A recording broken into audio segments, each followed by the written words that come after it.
What's up you guys, welcome back to the channel. It's AMW here, and today we are going to react to everything that is going wrong with the World Cup 2026. Is the World Cup in chaos? It's all kicking off and the tournament hasn't even started yet. The greatest tournament in the world. Is this how the hosts behave? Backroom staff and a referee barred from entering the US. Teams subjected to sniffer dogs and metal detectors on the tarmac, but not every team. Something like this has never happened for a World Cup before, not even in police states like Qatar and Russia. This was really hard to watch. The US had more than 2 years to prepare for this World Cup, and FIFA had more than that to prepare for this. It's like the US was doing this intentionally to humiliate these players in their nations. Many international fans haven't even got there yet, and some have had their visas revoked. But this is still the World Cup, and the excitement is massive. So why is this World Cup different to ones that have gone before? Will the noise pipe down once games start, or is this set to be a World Cup remembered for all the wrong reasons? Here's the breakdown. The FIFA World Cup is billed as an international festival of football, bringing people together from all over the globe to celebrate their countries on the pitch. But this year, the competition is caught up in President Trump's strict US border rules, and not everyone is welcome. There are 39 countries with a full or partial US travel ban under Trump's administration. Iran, Haiti, Cote d'Ivoire and Senegal are all playing in the World Cup, despite featuring on the list. Democratic Republic of Congo is not on it, but has been placed under restrictions because of the ongoing Ebola outbreak.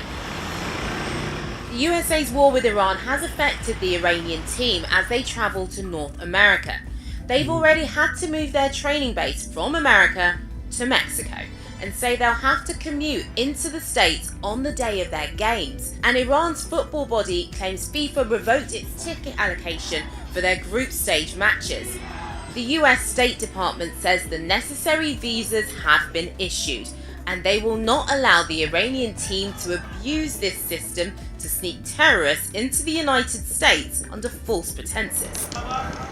Another World Cup country on the travel ban list is Senegal. They faced security measures on the tarmac when they landed in the US.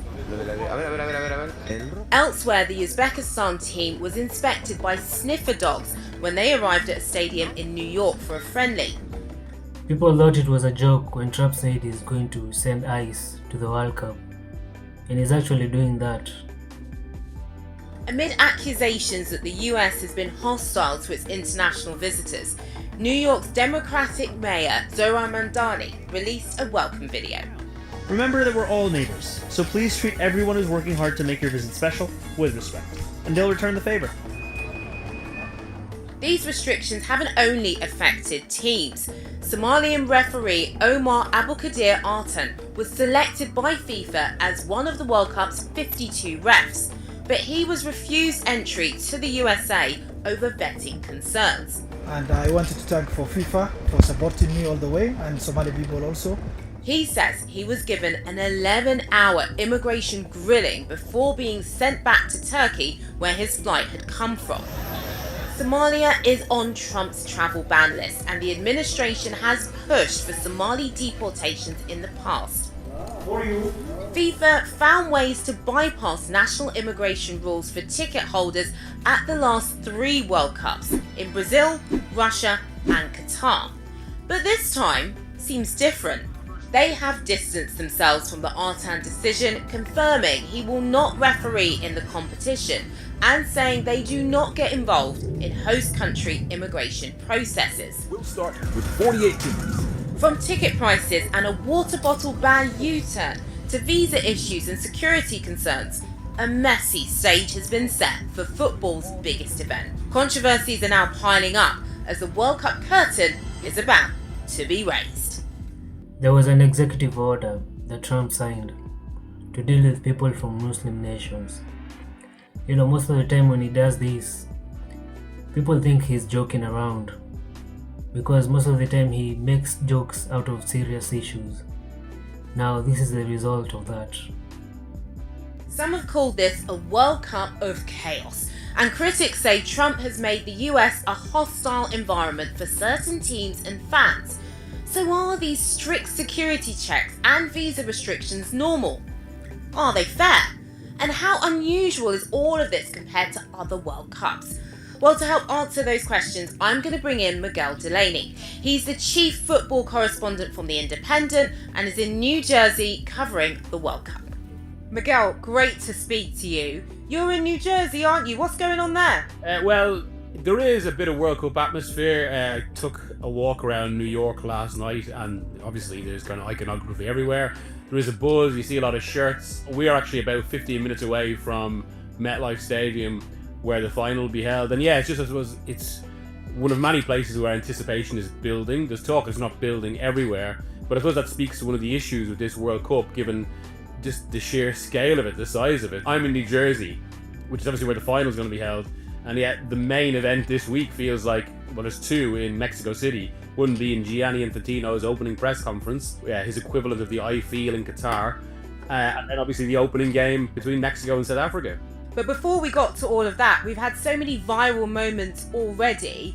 Let's talk about the Somalian referee. What's gone on with that, and what have you heard? Well, I mean, like, the simplest way to put it is a referee would have celebrated a 20-year career or so in African football, who is considered one of the most accomplished referees on the continent. Somehow, after what you would presume is a long, or at least what should be, a long vetting process by FIFA, where all of this is heralded, where they're supposed to be kind of in dialogue with the hosts about exactly this. He somehow is in a situation where he actually gets to the point of entry in the United States, is forced into long interviews, and is then turned away. Like I said earlier, all these simulations seem to be intentional, because how can you say a referee is linked to terrorist organizations and is working for FIFA, and he has been a referee for more than 20 years for AFCON? How? It doesn't make sense. This is just the US showing its might. Now, there's obviously been a bit of a briefing war after this, where Andrew Giuliani, the White House chief of the World Cup, had been talking afterwards about how Artan had been talking to bad actors, as he put it, which are pretty extraordinary claims to throw out, especially with no evidence. And when he was asked for evidence, I think by some news reporters, he said he couldn't provide any. It's difficult not to put this story in a wider context, obviously about general United States immigration policies, but also more specifically with the Trump administration, where there has been an executive order which has been colloquially referred to as the Muslim ban, and so far all of the countries that have faced issues at this World Cup have been Muslim countries. And also his own public attitude to Somalia, and some of the frankly disgraceful things he has said about the country and migrants from the country. And Artan himself said in an interview with the New York Times, he felt it was about his country. This was all intentional. How can you vet someone for more than 11 hours? Find nothing. Just because he's from Somali, now you say he's linked to terror groups. That doesn't make sense. And yet he's an employee of FIFA. It doesn't really make sense. It's an embarrassing situation for FIFA, especially because one of the contractual provisions for a World Cup is always, and just to, I suppose, make this so clear, I think it's a point worth stressing. Something like this has never happened for a World Cup before, not even in police states like Qatar and Russia. And here you have this story, which is I suppose the headline out of a series of them. The Senegal team, they were were subjected to a tarmac search. This hasn't happened in the past because, as part of the agreement to host the World Cup, there are contractual provisions, and this is in FIFA's own literature, that you have to have guarantees, and that's a very specific quote, about entry, about visas, and as Infantino himself said in 2017, you can't have a World Cup without the participants there. But I think it's just another sign of how this World Cup isn't fully in FIFA's control, or obviously raises questions on the very craven relationship that FIFA President Gianni Infantino has with Donald Trump, and opens up a lot of other questions, while also kind of creating just one other kind of, more negative aspect around a tournament that is ultimately supposed to be a global party. Searching players on the tarmac, that was really embarrassing. They didn't even let them go into the immigration offices. This is really sad. This just shows you Trump is just using this World Cup for political reasons and also economic reasons. Well, the Trump administration have said this is because that there are strict checks in place, national security concerns as well. That's what you would expect the US to say, and they do have the right about who they let in their country, ultimately. But there is another layer to this, because this isn't about so one of FIFA's defences in all this has been, we can't dictate national laws and no one would want us to have that power anyway. But this isn't a cause-effect response thing. These sort of situations, this is why it's so important that that he was allowed to, or somehow in a situation where he actually ended up going to America only to be turned away. I mean, it's not like this is something that just dropped out of the sky. Like these are supposed to come from discussions over years. This World Cup has been in place since 2018. Trump himself has previously spoken about everyone being allowed in. Him saying he's going to let everyone in. Really? You guys really believe him? That's one of those lies he creates on the spot to make people happy and excited. And again, it's impossible to detach all of security concerns from the attitude of this Trump administration, how it's evolved over time, which is of course linked to how this World Cup itself could be used as a projection of Trump/MAGA ideology. You would have seen Ian Wright's viral video talking about this. Obviously, really upset, and it's hit a nerve amongst fans. What did you make of it? Yeah, I thought Wrighty was spot on. A lot of the issues around this World Cup, I mean, especially the way he pointed out, because the cost is one thing, and everyone's spending a fortune to be here, which has already created a sour note about attending something that is supposed to be so joyous. And then on top of that, given that cost, given what people are investing, you just have kind of bad news story or dark news story after dark news story. Ian Wright was right. He was really spot on in everything he said. There's no way someone can spend a fortune on tickets to watch this World Cup, and then when they get there, they get mistreated. That's not really fair. And that's not the spirit of World Cup that we know.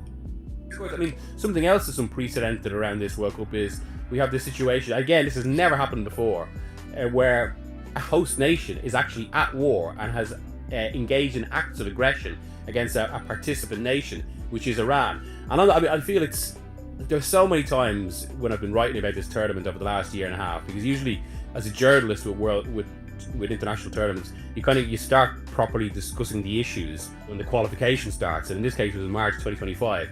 And since then, there have been so many times where I've been writing things like, this is unprecedented, this has never happened in a World Cup before. I mean, that's straight up facts. This has never happened before.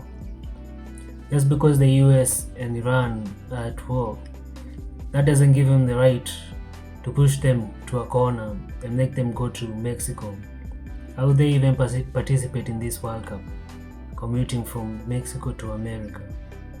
Do they really even play the games well?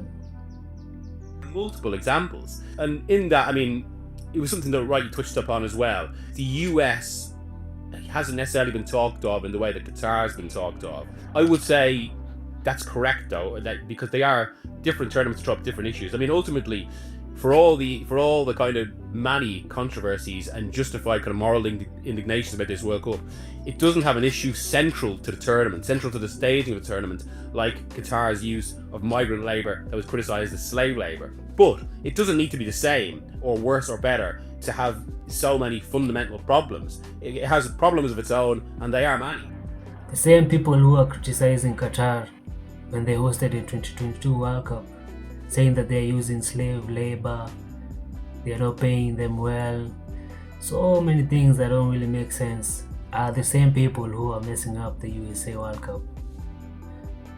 Let's talk about Iran specifically. Iran are going to be playing, they're going to be commuting into the United States, which also seems odd or unusual. What impact will that have on the psyche of the players? the psychology of the staff, do you think? Or will it have an impact? Will they just go in and think, I'm just going to do my best and that's all there is to it? Sometimes in these situations it can produce a determination in teams, a resolve. But the fact of the matter is, they should be put in this situation because it's a disadvantage. And this is how, like, some of the kind of the non-football issues around this tournament could actually affect the football of this tournament. Because Iran are at an obvious disadvantage to other teams. And even so, while the players are allowed in, some of the staff have been denied visas. And that means you're like in a moment that it's very emotionally testing for these players, leaving aside even their own complicated feelings about their own state. And the 2022 World Cup actually featured the example where the Iranian team, before they played England, they didn't sing the national anthem out of protest over what was happening in their state. But at this emotionally testing moment, they don't have key support members or staff beside them. And yes, it puts them at a disadvantage. And it's one of many ways in which the non-football issues of this tournament are going to affect the football. With what you've just said, is this World Cup fair? I mean, look, you can't look to the disadvantages. And it's like Senegal and Uzbekistan. Uzbekistan were also subjected to searches. Senegal are a team that are considered a potential kind of outsider that could go really far in this tournament, and they've come into it kind of with their experience already soured, feeling, I mean, you can forgive them feeling humiliated, feeling angry about it, and again, it puts them at a disadvantage. So in the question of fairness, well, I mean, I suppose it's obvious that some teams are not being treated like other teams. This World Cup is not fair at all. It's treating players because of your political agenda and economical agenda. That's not fair at all. With that, there are some federations, so these groups that kind of back all of these different countries from African and Asian teams that are saying they're getting targeted more than European teams. Do you think that's true? Well, like, I mean, it's of a piece, basically, with the Trump administration's international outlook, and it's exactly the same as, say, with how a Trump executive order was called the Muslim ban. It all follows on from that, and yeah, it's hard not to see an obvious discrepancy. Definitely things are going to get worse than this. When they created their executive order and they named it Muslim ban, they knew what they were doing. So expect something worse than what has already happened. Fans haven't even got there yet. Will this potentially kick off even more if they have tickets, don't get access, they're turned away at the border? Do you sense that could happen? Well, this is the great uncertainty about this competition, or maybe the biggest question going into it, because USA 94, FIFA and US Soccer still crow about the fact it was the best attended World Cup ever. Is that going to happen this time? Are we going to see the same atmosphere? I mean, the cost already put a sour note, but also allied to the cost, like, we have all sorts of anecdotal evidence about how fans from certain countries weren't going to go because of the wait for visas. Let's see what happens when fans actually try to arrive for games. Will the atmosphere be the same? Again, again, atmosphere does affect performance. It has an influence on it. And allied to whatever even kind of fans getting into the country, there's, I suppose, the potential profile of the crowd. If it's only kind of like Infantino and FIFA have talked a lot about American entertainment culture, well, if it's only kind of passive consumers of football rather than people who've been waiting years to experience kind of a moment they've always wanted, their team in a World Cup, that obviously creates a different atmosphere for a tournament. There will definitely be a very big difference between the World Cup they hosted a long time ago and this one, simply because of the cost of the tickets and the fact that most Americans don't even know there's a World Cup going on in their country, just because they don't really watch football that much. They appreciate other sports more than football. Could we just see empty stadiums and no atmosphere? Because people are going to be either watching football or basketball or whatever else they're used to in the US instead, and they can't really be bothered with the World Cup. Is that what we're going to see?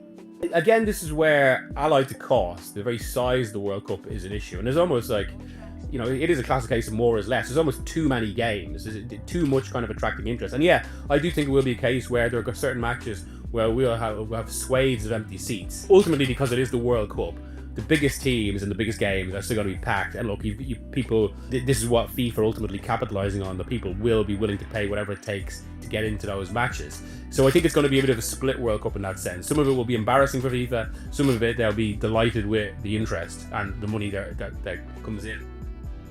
The big games are sold out just because they have star players like Cristiano, Messi, Mbappe, Neymar, Dembele. You can compare that to other teams who don't have stars. Miguel, I've got to ask you about the actual football.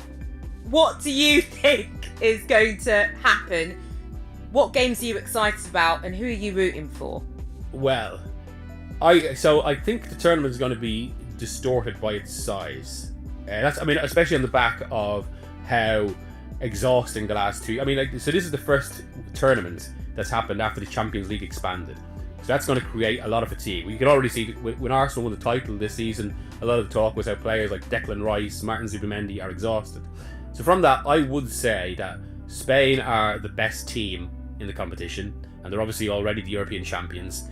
In normal circumstances, I think they would win it, but I don't think these are normal circumstances. I think it's a World Cup with more variables than any other. A lot of the Spanish players go in exhausted. They've had more injuries than a lot of the top sides. Lamine Yamal is just hoping to get back to fitness for when it starts. They've lost Fermin Lopez through metatarsal. France are next after, I'd say, at least in terms of talent, but there are questions over the team. And then after that, I would say the team with the next best chance are England, who... Really? I think England have got a really strong chance. The France team seems to be the favourites to win this World Cup. But you can't just say that simply because the World Cup is always so unpredictable. There are so many other teams to look out for. Spain, Portugal, Brazil, England, and even teams like Germany. And also the Asian teams like South Korea and Japan. These games are always so unpredictable. You find that the team that you're rooting for ends up losing and being knocked out. It's not a perfect squad, but then no team in the competition is perfect. I think it's quite the field. The ceiling isn't as high as other World Cups. It's not like France '98 when there's 7 or 8 teams that are really at the top level. This is a bit more disparate. I would put England maybe just below France or Spain, but I think the course of the tournament, the circumstances could end up playing into England's favour. There are still issues. The biggest remains that Spain have 2 players that heat is going to be so crucial to this tournament. You have to be able to keep the ball and keep possession in order to conserve energy. Spain have Rodri and Zubimendi. England don't really have anyone like that. That's the sort of thing that could have effect as the tournament goes on. What do you... I didn't ask you that. What do you make of the climate issues and the water breaks and stuff like that? How much will that impact the teams, and how much will that impact the games? Well, so this is something we've written a lot about at The Independent, how there's a lot of scientific studies about how FIFA's threshold for what would require intervention is too high. In fact, there was a letter from doctors to FIFA saying the policy was unjustifiable, and that could mean that a lot of games are going to be taking place in really stifling heat. So as a basic example, Thomas Tuchel went into his England job talking about how he wanted an intense pressing Premier League style. Then he got to the Club World Cup in America last year and realised this is impossible. So they have to play in a different way. So it is, again, it's just another issue that's going to manifestly affect how it's played. But that's going to ruin the beautiful game, no? I wouldn't say necessarily ruin it. I think it'll just create a different type of tournament. So USA '94, which is played in similar conditions, it was considered, this great festival of attacking football. The only thing is, by the end of that tournament, and it was played in different circumstances as regards kind of the calendar, by the end of the tournament, teams like Brazil even were fatigued. So I think this is going to be a slower tournament with more decided by individual moments. The whole thing about the weather out there is true. These players are really suffering from heat wave and fatigue. I hope this doesn't affect their games in the World Cup, because the games might turn out to be so boring, because some of these teams play counter-attacks and very fast games. That will really be a big factor in how the players play. I think there will be a few teams like Austria who will be really exciting early on and play really high pressing football, but then because of that, once it gets to kind of where it matters, they'll run out of energy. Because temperature-wise, what are we talking here? But it depends where you play as well. So I'll be going to England, Croatia next week, and that would be in conditions of 34, 35 degrees. except one of the reasons that Dallas was chosen to host this game is because it's an indoor arena, hence so they can play in more favourable conditions, but also have it on primetime TV in the UK. I wish you the best of luck covering the tournament in what has been such a busy World Cup already. Hasn't even started yet. Cheers, thank you. That's the breakdown. Thanks for watching. See you next time. This World Cup has really started with a lot of problems, and there's a lot to look out for. But I hope the games really turn out good. Otherwise, this will be the worst World Cup ever played this century or ever. I just hope these games go well and people enjoy the games that they're supposed to be. Personally, I'm supporting Brazil, like I've always done. This time round, they really have a strong team, and I hope they win it. So thank you for watching this video. I hope you enjoyed the reaction, and if you did, hit the like button and subscribe. Thank you. See you on the next video.